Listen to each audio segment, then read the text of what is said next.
This happened a year ago when I was working as a pizza deliverer. I often worked late at night, and despite other women being sexually harassed on the job every now and then, I never felt very nervous when delivering. Anyways, this happened at around 11 p.m. I was delivering to a house, and as I arrive, I park out the front. Now there are two things you should know from here. 1. The pizza is on the passenger side. And 2. This is an Australian derelict suburb.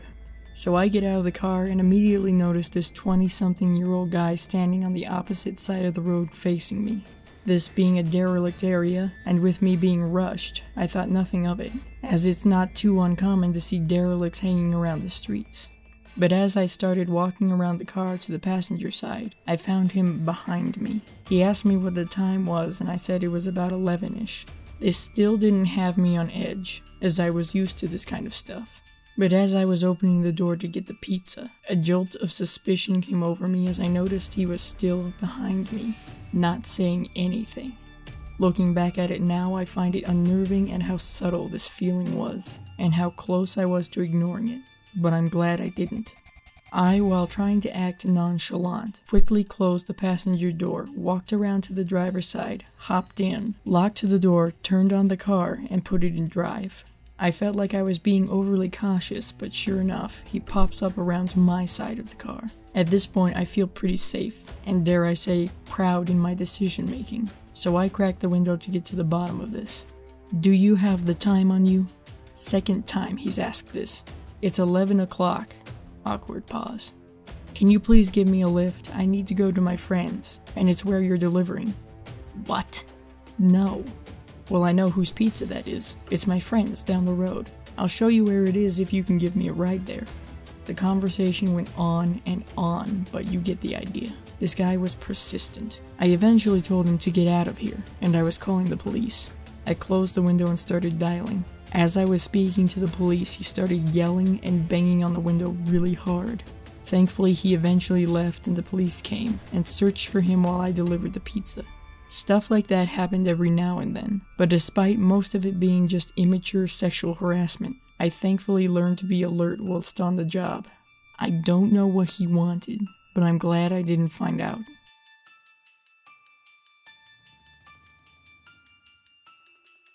This happened back in 2009 when I was about 15. I am home alone one afternoon, settling into a night of ordering pizza and binging YouTube until the wee hours of the morning, or at least until one of my parents returned to tell me off. It was the middle of an Australian summer, and at that point in history I had a dog, a Kelpie named Kita, like the Power Tool brand. Kita was supposed to be a farm dog, but was a little too special to do what he was meant to. So it hits about 6 o'clock and it's still warm as hell, so I decide to let Kita into the house so he can enjoy some air conditioner. By this time I'd ordered pizza from in town and was waiting for it to be delivered, when there's a banging at the door. Now my driveway is really long, not so long that you'd have to drive to reach your mailbox, but long enough that it's about a 2-minute walk to the front door. I've stood up from my computer to answer the door when I realized I didn't hear a car. No engine, no car door shutting, no tires on gravel. This puts me on alert, but not red alert. My grandparents lived about a block away, and my grandfather, to this day, has a habit of just appearing whenever it suits him. I'm not in the mood to deal with him, so out of curiosity I decide to look under the curtain. I'll pause here to describe how my front door is designed.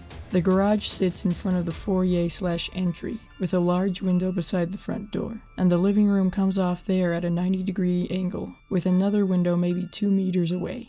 If someone is looking at the door or window next to it, you can look out the living room window and basically be looking at their back. So I'm kneeling down to peek under the curtain because my grandfather has caught me pretending not to be home before, when I looked through them. I look out and see a man, tall, scrawny, and fidgety, obviously tripping on something. To top things off, he's wielding a kitchen knife. Thankfully, I'd locked the door. He's scrawny, but if he was on ice, he'd have smashed through the window beside the front door with no problem. Now is when I go into panic mode, and my dog picks up on this. Kita, as mentioned, was intended to be a farm dog, but it turned out he enjoyed chasing bugs rather than sheep. This led him to mostly be a family dog, and he'd sooner jump up to lick a stranger rather than bite. In the 9 years I had him at that point, I had never seen him react like that. Kita was at the window in seconds after I began to panic, snapping and snarling viciously enough that there was slobber everywhere. The guy just about shits himself and falls flat on his ass before he scrambles up the driveway and out of sight. I called the pizza joint, their family friends, and told the mail manager what just happened. He came when he delivered my pizza and stayed with me for a while to check that I was alright. In hindsight, I should have called the cops, but 15-year-old me was too rattled to think straight. I ended up enjoying my pizza with Kita perched right beside me, up until my mom got home from work. About 5 years ago, I was living with my now ex-boyfriend in an apartment in the UK with security/concierge downstairs. Useful given the circumstances. We were both students at the time, smoked a lot, drank a lot, and I had a thing for massive heels, 5 inches minimum. We were out a lot, so my heels were always lying by the front door in the entrance hall. I guess I always had around 3 to 4 pairs, lying around at any one time, that I would kick off when we stumbled in. After a night of partying, guess we got home around 3:30 a.m. or so. We decided to order pizza from one of those dodgy, greasy late-night delivery places. Not sure about outside of the UK, but over here, and especially then, there were not many options at that time, and anything open late was usually pretty stodgy. My ex was always super lazy, and I did everything domestic in the house, including answering for deliveries. Eventually, the delivery driver calls to say he's outside, and to ask the concierge to buzz him in, which I do. And I'm still looking for change to get him a tip by the time he gets to the door. I was pretty high/drunk at the time, so everything was taking much longer than usual.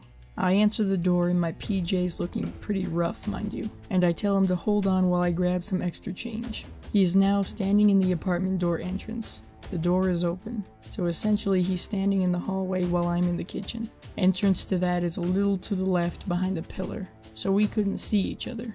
Just as a disclaimer, I don't normally allow delivery guys to walk into the house, but since I wasn't really thinking straight and felt secure my boyfriend was just down the hall, it didn't really cross my mind.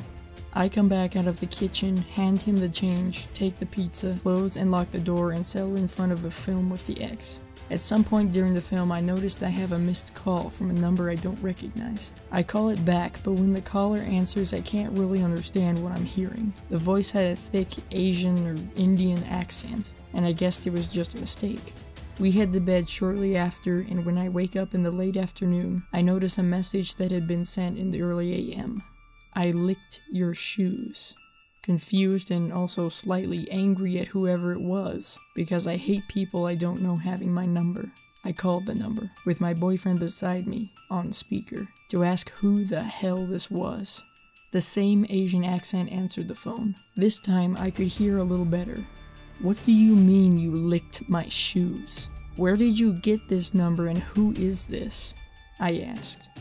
It is the delivery driver. I came to your house yesterday and I licked your shoes.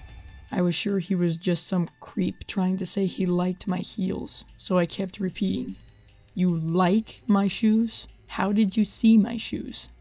Completely forgetting and hadn't thought about the hallway thing, as I was so confused at the time. "No, madame. When you went to get me money, I took your shoe and I licked it," he told me. I was absolutely disgusted, and the ex was enraged. We called the pizza delivery company to report him, though I've no clue if anything was done. The worst part was that I had multiple pairs of shoes in the hallway, so I still to this day have no idea which shoe his filthy tongue had touched. I made sure they were all cleaned thoroughly. I received a few strange calls with no one speaking on the other end for a few months after this unknown number, though nothing more came of it, and I felt pretty safe he wasn't going to get past the security downstairs on his own anyway. Needless to say, I never ordered from that pizza place again, and the number was blocked.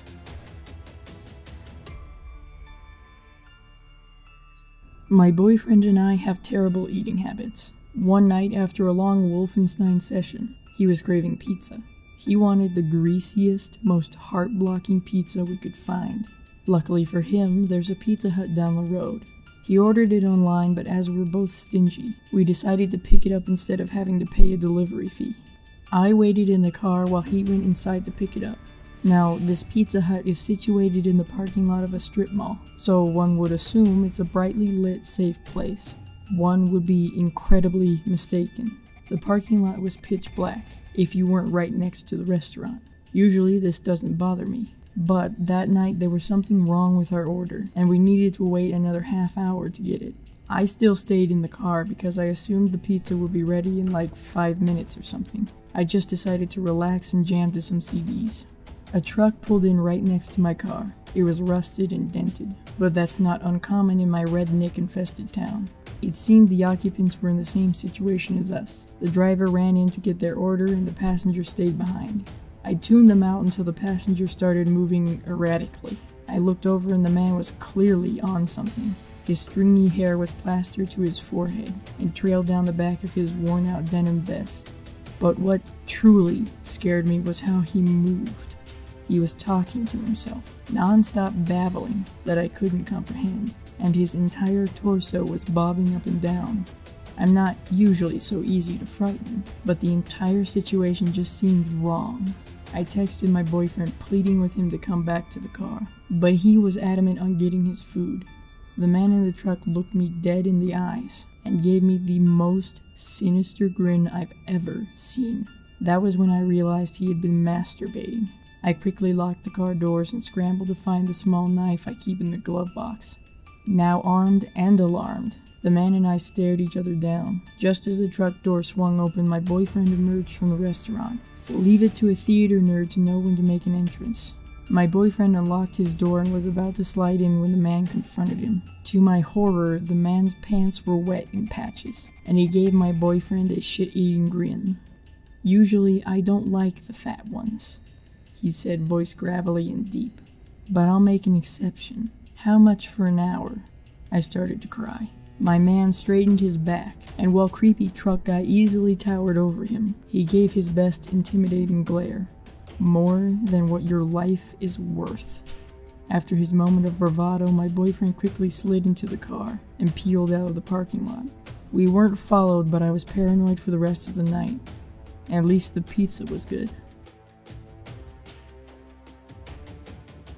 I lived in a city in central Ohio that begins with a C and has a big college that I lived near. I attended a different college than the one I mentioned, and made the 20-minute drive from the city to that college. I also worked nights as a pizza delivery man in the city and the surrounding suburbs. One night, I had an order in the town where my college is located, which is a smaller suburban city northwest of my home city. Now, this call occurred during what my coworkers and I refer to as the dead hour, which is just before the shop closed at 1 in the morning. I begrudgingly took the pizza, got in the car, and plugged the address into the GPS. I noticed that the house was located on a back road in what looked like a sparsely populated area. Not thinking much of this, I drove up Route 315 to I-270 east and exited. After passing through downtown, the cemetery, and the college, I drove through some subdevelopments and then onto the smaller road where the house was located. The GPS notified me that I had arrived at my destination, but to my surprise, the house was boarded up. I noticed that there was a small shed in the back of the house that had a small window. There was a flickering light in the window. At this point, almost every red flag had gone off in my head, but I knew my hard-ass boss would be pissed if I wimped out on this delivery. So I proceeded towards the shed.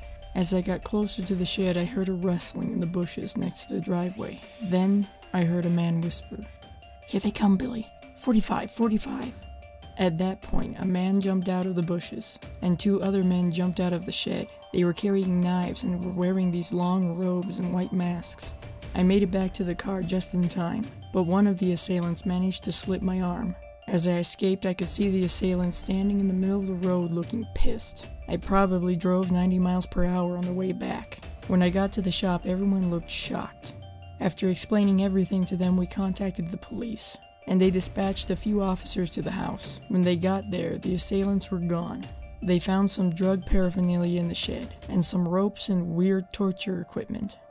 Always remember, carry pepper spray, everyone.